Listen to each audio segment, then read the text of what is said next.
70,000 مردے زندہ ہو گئے۔ اس کا واقعہ یہ ہے کہ بنی اسرائیل کی ایک جماعت جو کہ حضرت حزقیل علیہ السلام کے شہر میں رہتی تھی، شہر میں طاعون کی وبا پھیل جانے سے ان لوگوں پر موت کا خوف طاری ہو گیا، اور یہ لوگ موت کے ڈر سے سب کے سب شہر چھوڑ کر ایک جنگل میں بھاگ گئے اور وہیں رہنے لگے۔ اللہ تعالیٰ کو ان لوگوں کی یہ حرکت بہت زیادہ ناگوار گزری، چنانچہ اللہ تعالیٰ نے ایک عذاب کے فرشتے کو اس جنگل میں بھیج دیا، جس نے ایک پہاڑ کی آڑ میں چھپ کر اور چیخ مار کر بلند آواز سے یہ کہہ دیا کہ موتو، یعنی تم سب مر جاؤ۔ اور اس مہیب اور بھیانک چیخ کو سن کر بغیر کسی بیماری کے بالکل اچانک سب کے سب مر گئے، جن کی تعداد 70,000 تھی۔ ان مردوں کی تعداد اس قدر زیادہ تھی کہ لوگ ان کے کفن دفن کا کوئی انتظام نہ کر سکے، اور ان مردوں کی لاشیں کھلے میدان میں بے گور و کفن 8 دن تک پڑی رہیں اور سڑنے لگیں، اور بے تحاشا بدبو اور تعفن سے پورے جنگل بلکہ اس کے اطراف میں بدبو پیدا ہو گئی۔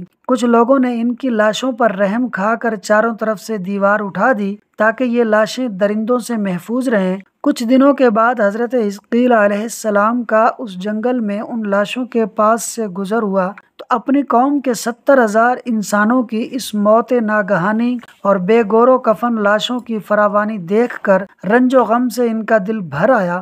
آپ دیدہ ہو گئے اور باری تعالیٰ کے دربار میں دکھ بھرے دل سے گڑ گڑا کر دعا مانگنے لگے کہ یا اللہ، یہ میری قوم کے افراد تھے جو اپنی نادانی سے غلطی کر بیٹھے کہ موت کے ڈر سے شہر چھوڑ کر جنگل میں آ گئے۔ یہ سب میرے شہر کے باشندے ہیں، ان لوگوں سے مجھے انس تھا اور یہ لوگ میرے دکھ سکھ کے شریک تھے۔ افسوس کہ میری قوم ہلاک ہو گئی اور میں بالکل اکیلا رہ گیا۔ اے میرے رب، یہ وہ قوم تھی جو تیری حمد کرتی تھی اور تیری توحید کا اعلان کرتی تھی اور تیری کبریائی کا خطبہ پڑھتی تھی۔ آپ بڑے سوزے دل کے ساتھ دعا میں مشغول تھے کہ اچانک آپ پر وحی نازل ہوئی کہ اے حزقیل علیہ السلام، آپ ان بکھری ہوئی ہڈیوں سے فرما دیجئے کہ اے ہڈیوں، بے شک اللہ تعالیٰ تم کو حکم فرماتا ہے کہ تم اکٹھی ہو جاؤ۔ آپ کی آواز سن کر بکھری ہوئی ہڈیوں میں حرکت پیدا ہوئی اور ہر آدمی کی ہڈیاں جمع ہو کر ہڈیوں کے ڈھانچے بن گئے۔ پھر وہی آئی کہ اے حزقیل علیہ السلام، آپ فرما دیجئے کہ اے ہڈیوں،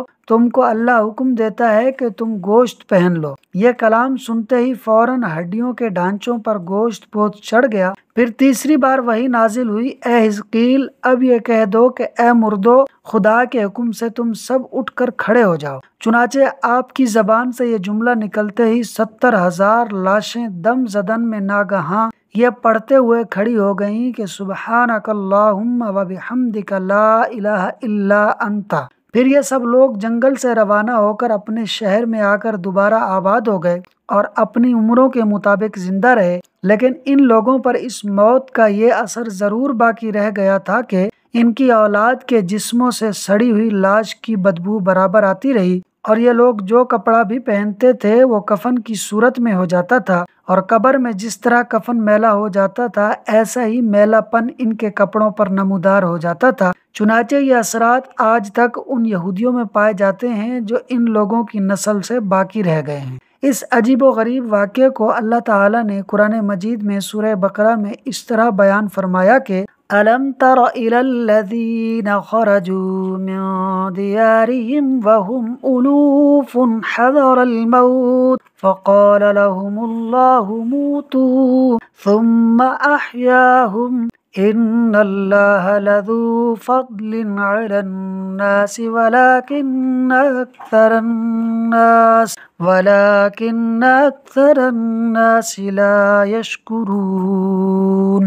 ترجمہ قرآن کنز الایمان۔ اے محبوب، کیا تم نے نہ دیکھا تھا انہیں جو اپنے گھروں سے نکلے اور وہ ہزاروں تھے موت کے ڈر سے، تو اللہ نے ان سے فرمایا مر جاؤ، پھر انہیں زندہ فرما دیا۔ بے شک اللہ لوگوں پر فضل کرنے والا ہے، مگر اکثر لوگ ناشکرے ہیں۔ بنی اسرائیل کے اس محیر العقول واقعے سے ہمیں یہ سیکھنے کو ملا کہ آدمی موت کے ڈر سے بھاگ کر اپنی جان نہیں بچا سکتا، لہٰذا موت سے بھاگنا بالکل ہی بیکار ہے۔ اللہ تعالیٰ نے جس وقت پر موت مقرر فرما دی ہے اس وقت پر ضرور آئے گی، نہ ایک سیکنڈ اپنے وقت سے پہلے آ سکتی ہے، نہ ایک سیکنڈ بعد آئے گی۔ لہٰذا بندوں پر لازم ہے کہ رضائے الہی پر راضی رہ کر صابر و شاکر رہیں، اور خواہ کتنی ہی وبا پھیلے یا گھمسان کا رن پڑے، اطمینان و سکون کا دامن اپنے ہاتھ سے نہ چھوڑیں، اور یہ یقین رکھیں کہ جب تک میری موت نہیں آتی مجھے کوئی نہیں مار سکتا اور نہ میں مر سکتا ہوں، اور جب میری موت آ جائے گی تو میں کچھ بھی کروں، کہیں بھی چلا جاؤں، بھاگ جاؤں یا ڈٹ کر کھڑا رہوں، میں کسی حال میں بچ نہیں سکتا۔ اللہ تعالی ہمیں موت کے بجائے اپنا خوف نصیب فرمائے، آمین ثم آمین۔ پیارے دوستو، ویڈیو کو اینڈ تک دیکھنے کا شکریہ۔ ویڈیو کو لائک اور شیئر کر دیں اور چینل کو ضرور سبسکرائب کر دیں۔